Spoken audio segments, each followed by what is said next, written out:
Part of the Mojave Desert and just east of the Sierra Nevada mountain range, Death Valley National Park is one of the most beautiful and unique national parks in the United States.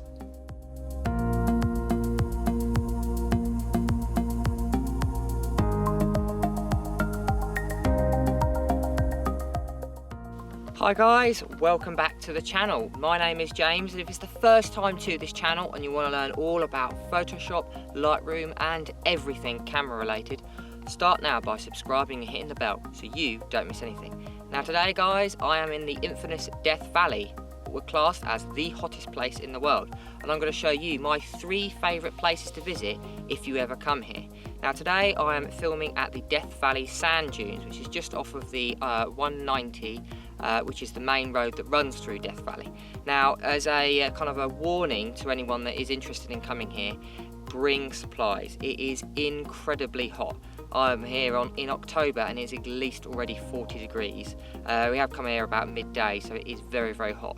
So before you think about coming here, make sure you bring lots of water, make sure you keep yourself definitely hydrated, and also make sure you've got enough fuel in your car because it is a little bit of a drive from anywhere else. But enough of that, let's get started. So the first place I'd recommend coming to is the sand dunes in Death Valley. Now these are just off of the 190 and they are absolutely amazing. So they're very, very large. There's only a small car park, but the actual size of where the sand dunes are, it just seems to like go on for miles and miles and miles. You can see them off in the distance when you're driving up, and they do look quite small, but when you actually get a lot closer, they're almost 100 foot tall. It is a great place if you're planning on taking any landscape photos, or if you want to do any quite interesting, quite creative portrait photos of people, because you can really get the size and the kind of the dramatic scale of these sand dunes if you incorporate them with a subject or with an object of something. So this is definitely one of my first places I'd recommend going if you ever visit Death Valley. These sand dunes are also really famous for being in the 1977 Star Wars New Hope. This is where they filmed a lot of the Tatooine scenes that you can see at the start of the movie.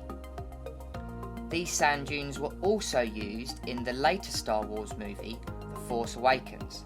You can see this by looking at the scenes that are filmed on the planet Jakku.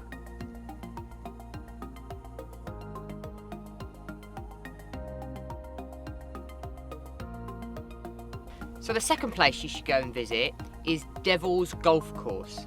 Now this used to be an ancient lake, salt lake, and over time the water has all dried up and it's all left the salt. But when it was like a muddy substance, the winds picked it up and blew it into these crazy formations. Unbelievably difficult to walk around and really, really sharp, so you do not want to fall over here. But it's such an unusual and kind of unique place. It's definitely on my top list if you ever visit Death Valley.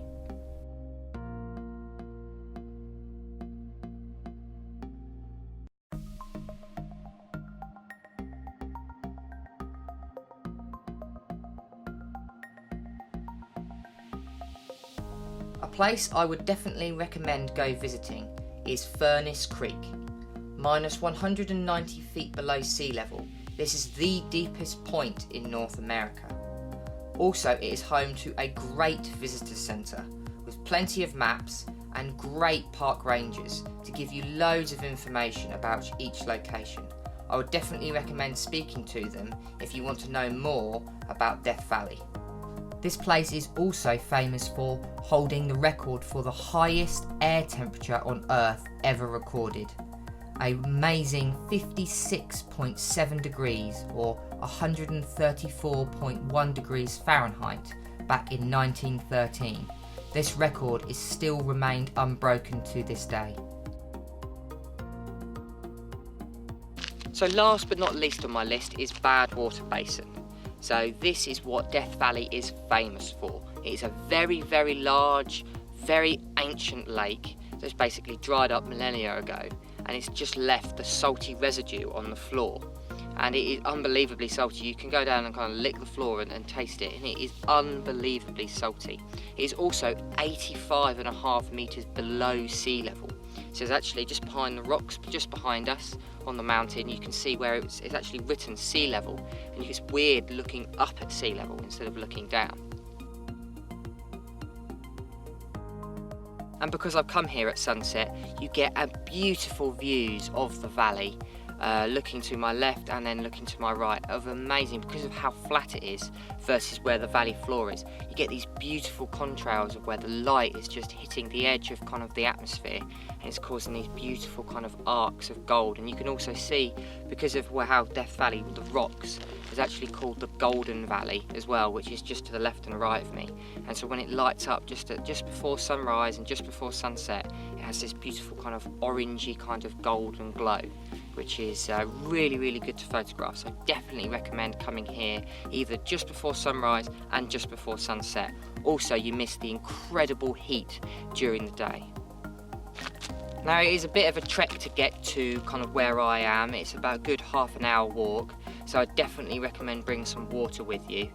Also, I'd recommend going as far as you can as well, because of what happens is when the salt gets walked on, it kind of gets trampled. So you want to be kind of where it's least kind of walked on, and that's as far as you can possible in the valley.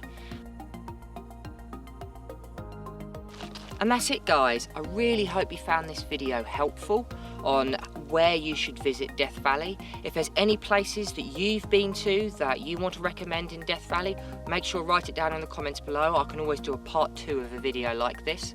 Also, guys, if you want to like, comment and subscribe to my channel, it really does help my channel grow. Also, if you want to hit the bell notification so you don't miss any of my latest content. But until next time, guys, keep creating.